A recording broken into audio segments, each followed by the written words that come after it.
The Minnesota Vikings have 2 contract extensions that they need to get done by either midway through the season or at least by the end of the season. Hopefully one of them gets done relatively soon. That being that Justin Jefferson contract extension. Let's sign him to 10 years, whatever the case may be. Give him the checkbook, have him write down his price, and let's give him that money because he needs to retire a Minnesota Viking. I mean, I think we can all agree on that. It's just that simple, right? The other one being TJ Hockenson. And I guess we might have just hit a little bit of a snag because of this report that came out via The Athletic. The Vikings and TJ Hockenson are far apart on a contract extension, sources tell The Athletic. The tight end wants to reset the market with a historic contract extension for that position.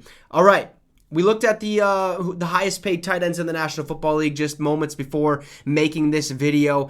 And the highest paid tight end, shockingly, is Darren Waller with $17 million, I believe, per year or something like that. So that means TJ Hockenson wants at least $17 million. But if he wants to reset the market with a historic contract extension for that position, we're looking at $18 to $20 million a year. That type of contract, that'd be massive for a tight end, for the tight end position group as a whole, because that means all these younger guys are going to start getting paid higher and higher and make more money and stuff like that. But TJ Hockenson, I think, deserves it.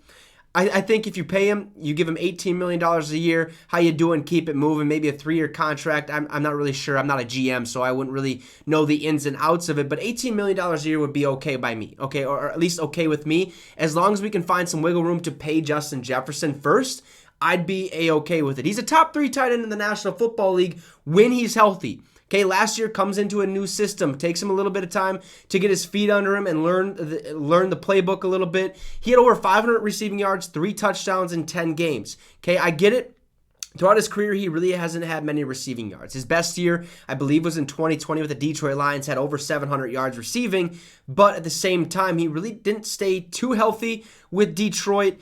And he played 10 games last year with us and not knowing the playbook and still being able to produce at a high enough level. And towards the end of the season, I think we all kind of noticed that Kirk Cousins was loving TJ Hockenson as another option to throw the ball to. And I think that's going to be even more exciting to watch this season. Kirk Cousins is going to know that TJ Hockenson is going to be open if he needs to dump it off to him. He's a fantastic receiver. He's okay in the run block game a little bit, but that's why we also signed Josh Oliver, so he can kind of, fill that role where TJ can go out there and just be a pure receiver.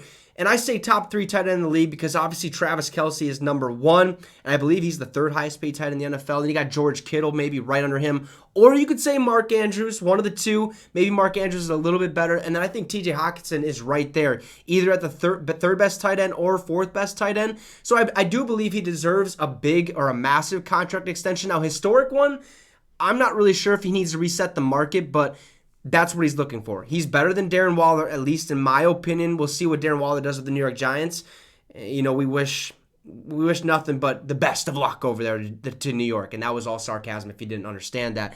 Thanks for the wild card loss. But TJ Hockenson wants a big contract. Both sides currently are super far apart. I hope we can figure something out and get to a deal sooner rather than later, because I would absolutely hate to watch TJ Hockenson leave in free agency this offseason or this upcoming offseason, because that'd be horrible. Honest to God, that would be very, very bad for us. So you guys let me know in the comments what you think about this. How much should the Minnesota Vikings pay TJ Hockenson? Should he set a historic contract extension for the tight end market, or should we pay him at that $17 million in time with Darren Waller? What's the case? Let me know in the comments. Drop a like and subscribe to the channel. It'd be much, much appreciated. Have a great rest of your night, folks, and Skol Vikes.